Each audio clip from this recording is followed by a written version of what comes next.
Big cities have a lot to offer, from amazing events to great food to amazing sights to go and see. But every city seems to have dark secrets that either have been uncovered or still remain a giant mystery. But if you're like me and you enjoy content or stories that make you question a lot of things, or maybe start looking over your shoulder, that you hit that like button. And if you want to see further content like that, to go ahead and subscribe and turn on all notifications so you may receive word of any future uploads. With that being said, let's take a look at what unfolded in Philadelphia in 1997. In 1986, a lawyer for the Northeast Pharmaceutical Conference, Jeffrey Smith, was staying with his father in his home in Boston, Massachusetts. Jeffrey's father had just had throat surgery, and Jeffrey would hire a woman to be his home care nurse. The woman he hired was Judith, or Judy Bradford, a name she had kept from her second marriage that resulted in her two adult children, Amy and Craig. Judy had been married twice before. We are not too sure of how the previous marriage to her second husband had ended. However, her first marriage came to a sudden end when her husband at the time ran off to Sweden to avoid being drafted into the Vietnam War. Judy was very devoted to her job and the patients she cared for. This devotion was the first step in catching Jeffrey's attention. He would say that it started when he noticed she had found a way to hang an IV bag for his father when she was not supplied with the necessary equipment. She would use a curtain rod to safely hoist the bag up so Jeffrey's father could receive the medicine he required. Her devotion to his father's care was the first step in what would be a long and happy relationship. It would not be long after Judy began caring for Jeffrey's father that Judy and Jeffrey would begin dating. Their relationship is described as nothing but joyous. They would continue dating and seeing each other often over the next 10 years while growing close with each other's families before getting married in September of 1996. About 6 months after they had been wed, Jeffrey would receive word that he was to speak at a pharmaceutical convention in Philadelphia. Receiving this news gave him a great idea for him and his wife. After telling Judy of his upcoming convention he was going to be attending, he suggested that she come with him to Philadelphia as a little getaway. And after the conference was finished up, they could go to New Jersey. Judy had never visited Philadelphia and was very excited at the opportunity to do so. She quickly agreed, and the couple made plans for flights to the city and made reservations for a hotel room. The convention was from April 9th to 11th. They planned their flight for the morning of April 9th and reserved a room at the DoubleTree Hotel in Philadelphia from April 9th to April 11th. On the morning of April 9th, the couple would arrive at Logan International Airport for their early flight to Philadelphia. However, after arriving, Judy quickly remembered she had not brought a driver's license. Several months prior to this would not have been an issue, but the FAA recently had implemented a new regulation that required passengers to ID themselves prior to flying. She would apologize profusely to Jeffrey, feeling embarrassed and thinking she may have ruined the trip, but quickly would provide a solution that would not delay him, since he was to speak at the convention that evening. Judy offered for her to return back home to retrieve her license and would come back to the airport to catch a later flight. After a short discussion, the couple agreed on this plan and they parted ways. Jeffrey to go and catch a flight that they were both intended to be on, and Judy to hail a taxi to return home to retrieve her ID. Judy would return back to the airport and board the 7:30 p.m. flight for Philadelphia. Upon arriving, she stopped by a floral shop to snag some flowers before hailing a cab to drive her to the DoubleTree Hotel. She would arrive at the hotel about the same time Jeffrey was returning from giving his speech at the convention that evening.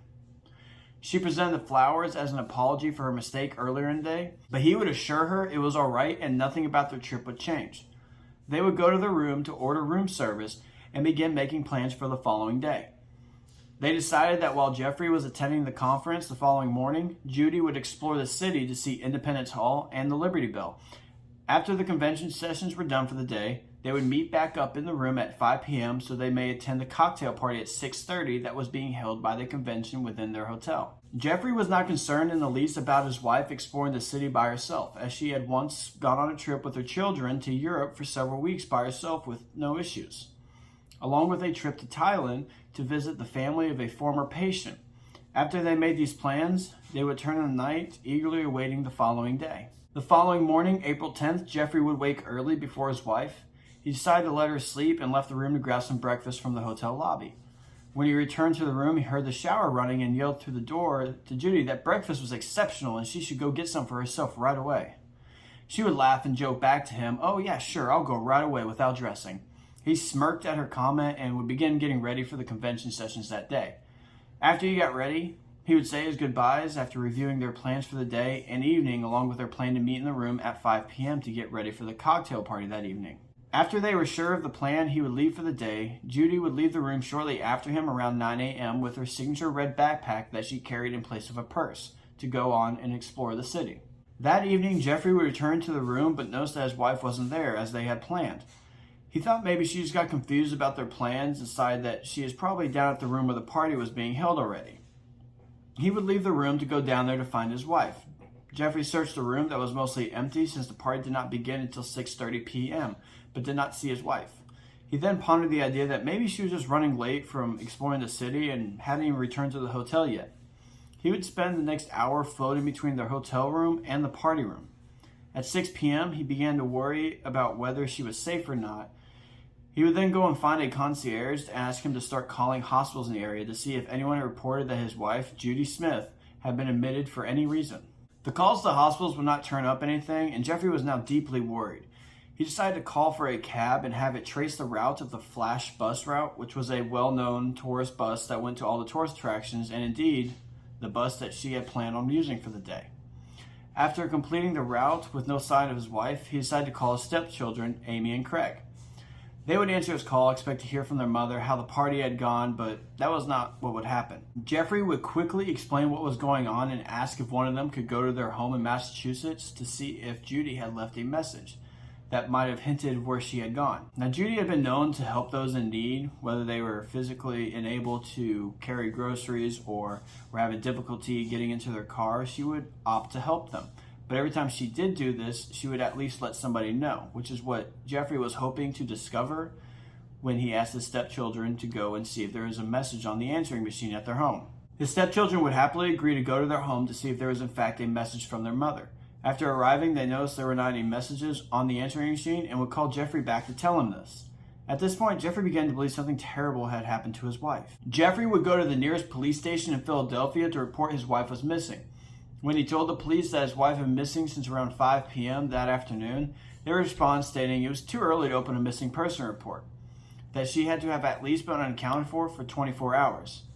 They also said if he really wanted to push the matter, to return in the morning if there was still no sight of her. Seeing that the authorities would not be of much help tonight, he returned to his hotel.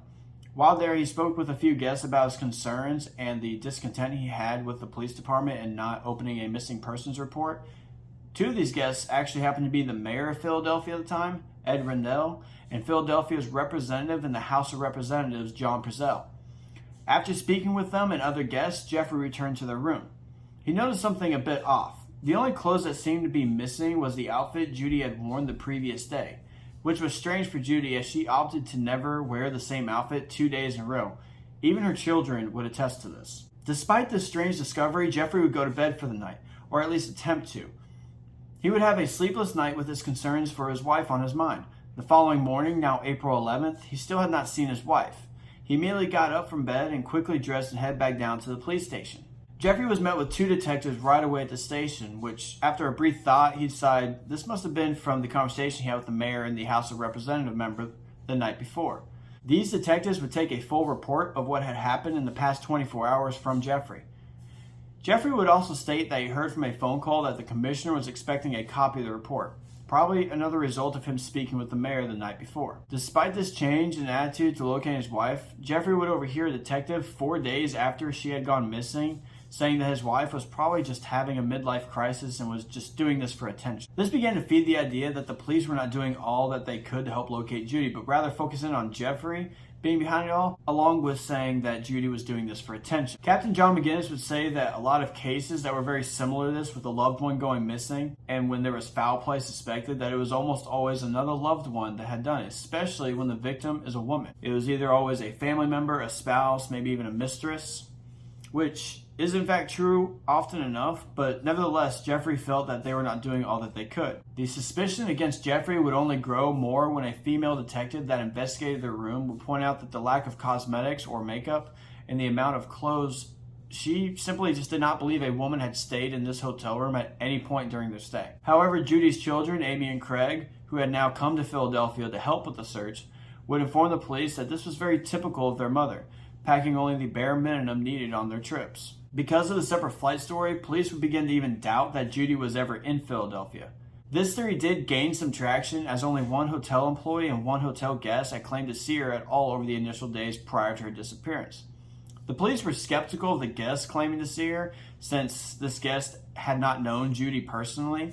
However, upon further investigation, it was discovered that Judy had been confirmed to be on that 7:30 p.m. flight to Philadelphia, proving that she was indeed in the city. Another question that police were curious of was how someone who traveled frequently like Judy had would forget her license prior to a flight. Jeffrey would explain to them that it was an honest mistake, as the FAA had only brought this new regulation into effect 18 months prior to the flight, and in that 18 months, Judy had only flown once. Despite it being proven Judy was in Philadelphia and her children saying that it was normal for her to pack minimal things for a trip, Jeffrey would continue to appear suspicious to the police after refusing a lie detector test.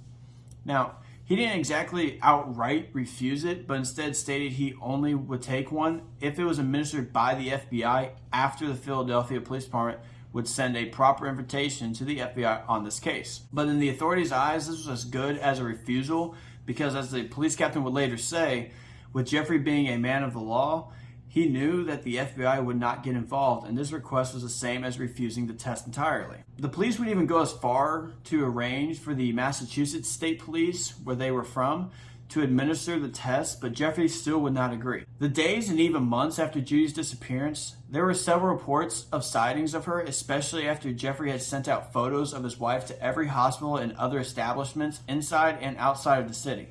An employee of the DoubleTree Hotel would be the first of many reports claiming he had seen Judy on the morning of April 10th around 9 a.m., asking where she might catch the flash bus.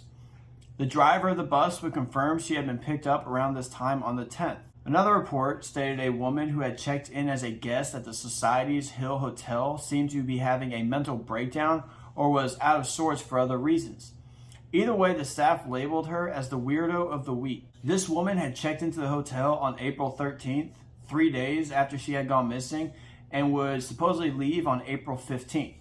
Her actions during her stay were described as bizarre and strange, and came across as actions of someone who is either disoriented or just mentally ill. This woman, supposedly Judy, was seen pleasuring herself in an open window, speaking to herself in tongues, and despite how odd she was acting, the staff of the hotel would ask her if she would be extending her stay, and if she was, they needed payment from her soon. She would tell them that the emperor would wire her the money when she needed to extend her stay. Until then, not to bother her. Another report would come in of a sighting of Judy that would have some similarities to the reports from the Society Hill Hotel, as a woman appearing to be disoriented was seen nearby the DoubleTree Hotel that Jeffrey and Judy were staying at.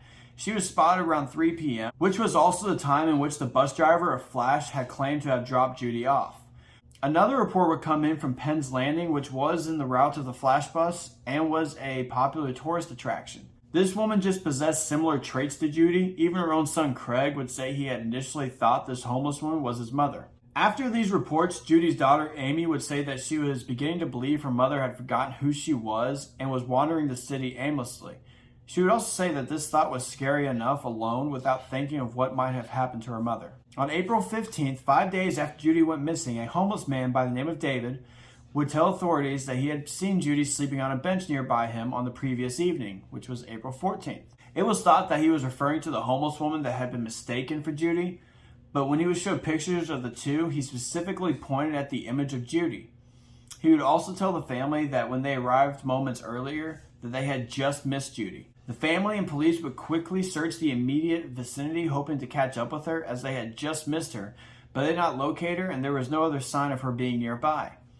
David would be the very last person to identify Judy by a picture. Other reports would come in of spotting her going into a Greyhound bus terminal, but the family would just assume that this was to use the restroom, as it was also near Chinatown in Philadelphia, and Judy had been known to enjoy Chinese and Thai food. Another reported sighting of Judy would come from a salesperson at a Macy's located in a mall in Deptford, New Jersey, which was highly believable, as a New Jersey bus transit route 400 made an hourly trip from a street nearby the DoubleTree Hotel to this mall. During this sighting, the salesperson would say the woman, who may have been Judy, was shopping for dresses. This woman would tell the saleswoman that she was shopping for her daughter, despite her daughter not liking what she typically bought for her.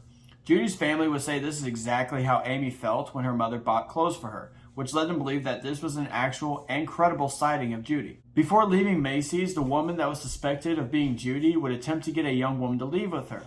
The saleswoman at the time believed that this was possibly her daughter that she said she was shopping for. This would actually make sense considering that a real possibility was what Amy had said before in thinking her mother had forgotten who she was, or at least very confused about what was happening around her. The saleswoman at Macy's would also inform the police that this woman was wearing a red backpack that Judy was known for wearing so famously. About 55 miles north of Philadelphia near Rittenhouse Square, a man on his way to work one morning around 6 a.m. would notice a woman at a Wawa, which is a popular gas station or convenience store on the East Coast. Noticing a woman at a gas station this early isn't particularly odd, but the clothes that she was wearing was. The man would say that she was wearing a very nice white dress, which was pretty unusual for that time of day. Later in the day, the same man would notice a newspaper that had a picture of Judy on it, and he noticed that this looked a lot like the woman he had seen. Not long after this encounter, a private investigator Jeffrey had hired would be told this story when looking into her disappearance outside of the city. In July, a few months now after Judy had disappeared, a woman would be casually gambling and enjoying the evening at the Wild Wild West Casino in Atlantic City, New Jersey, when she noticed a woman walk by that looked very similar to Judy. When she got to go after her to see if what she thought was true, she could not find her. After several weeks of searching, Judy's family would have no choice but to return home without her and hope the police would turn something up. After Jeffrey returned, he would cut back on how much he focused on his law practice. He felt that now that he was a victim of what he believed was a malicious crime, that he could not in good conscience represent criminal defendants, which was a majority of his work. Another theory Judy's family had was that she had possibly been stricken by amnesia that left her confused or completely unaware of where, when, or who she was, which would make sense with the reports they had received about a disoriented woman acting odd or out of place in Philadelphia. Jeffrey would hire 2 more private investigators after returning home to assist in the search of his wife. Along with this, he would print out 9,000 copies of Judy's missing persons flyers to be sent to hospitals all along the eastern seaboard. On September 7, 1997, a total of 5 months after Judy had gone missing, a father and son were out hunting in Pisgah National Forest. And if you know anything about hunting in the area, this was completely out of season. During their hunting trip, they discovered a grisly sight. They seemed to stumble upon the remnants of a campsite on a slope that was fairly steep, and from what they could tell, there was human remains scattered in a 100-yard radius that was near the Stony Fork picnic area, which was along the Chestnut Creek. The area of this campsite was about 30 miles from Asheville, North Carolina. However, the National Forest itself was only about 9 miles from Asheville.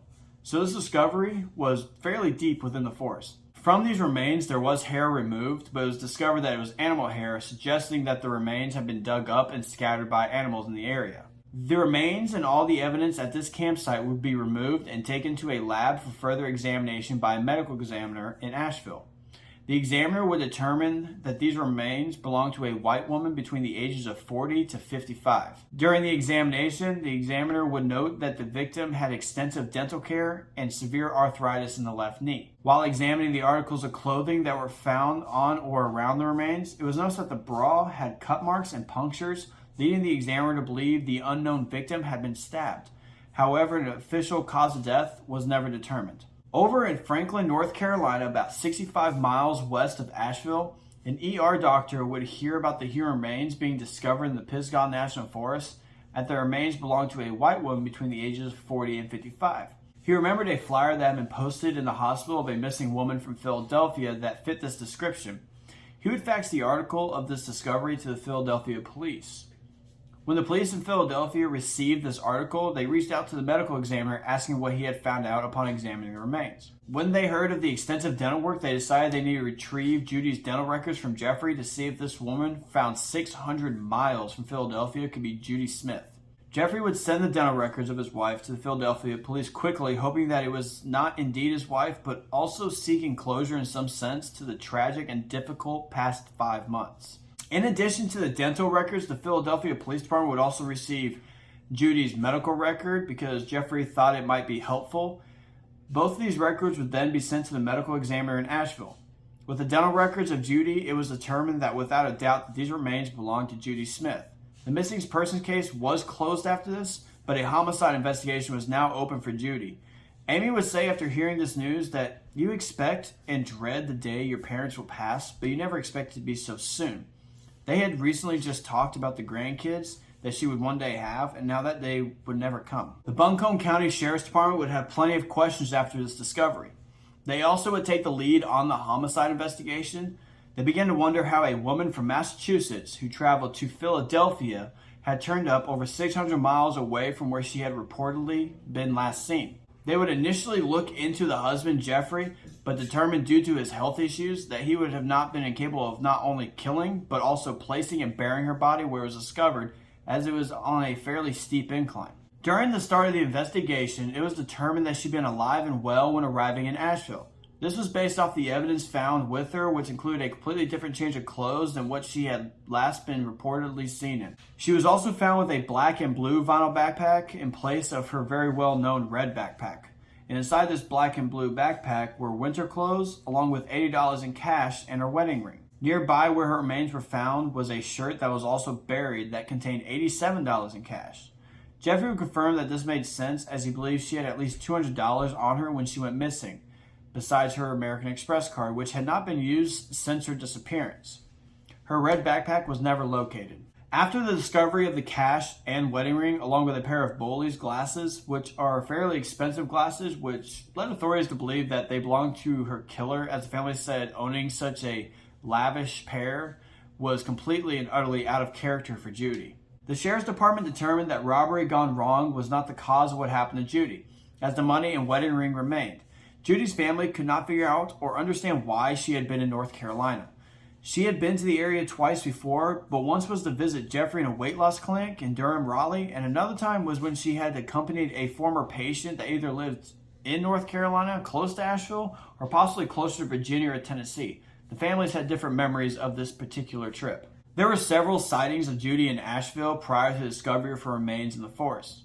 A clerk at a local retailer store would tell authorities she had seen her and overall was very pleasant, but was also very alert, but ultimately saw nothing wrong or off about her behavior. An employee at Biltmore Estate claimed to have seen her at a campground not far from where her remains had been discovered. This employee would describe her arriving in a gray sedan with bags and boxes that left the impression that she was either living in her car or at least storing everything in her car as she traveled. A hotel clerk also claimed to have seen her but did not notice anything out of the ordinary, and that she had stayed with the hotel from April 10th to April 12th, which contradicts the report of her staying in the Society Hills Hotel in Philadelphia from April 13th to April 15th. Another clerk would say that Judy had told her that she was visiting North Carolina while her husband attended a conference in Philadelphia. A deli owner would also come forward saying that a woman matching Judy's description had come into a store and purchased $30 worth of sandwiches and a toy truck. Since Judy's credit card hadn't been used since she disappeared, it led to a new question in the investigation. How was she able to purchase new clothes, food, and obtain a new car while retaining $167 of the initial $200 she purportedly had? Ultimately, Jeffrey was eliminated as a suspect by the Buncombe Sheriff's Department, although Philadelphia never eliminated him as a suspect. This elimination of Jeffrey as a suspect left the police with no leads to go off of, except for a known serial killer in the Appalachian area named Gary Michael Hilton, who had left the body of one of his victims along a tree not far from where Judy was discovered a year prior. He would ultimately deny any claim to his accusation. Despite being convicted of several murders in the area, he was never able to be linked to Judy's death. Jeffrey Smith would pass away in 2005 and Judy's remains were cremated. Her death remains a mystery to this day, along with what happened in those initial days of her disappearance from Philadelphia on April 10th, 1997. That's going to be it for today's story. If you did enjoy today's story, I ask to hit that like button. And if you want to see more content like this in the future, go ahead and subscribe and turn on all notifications so you may receive word of any future uploads. Till next time, friends. Good night.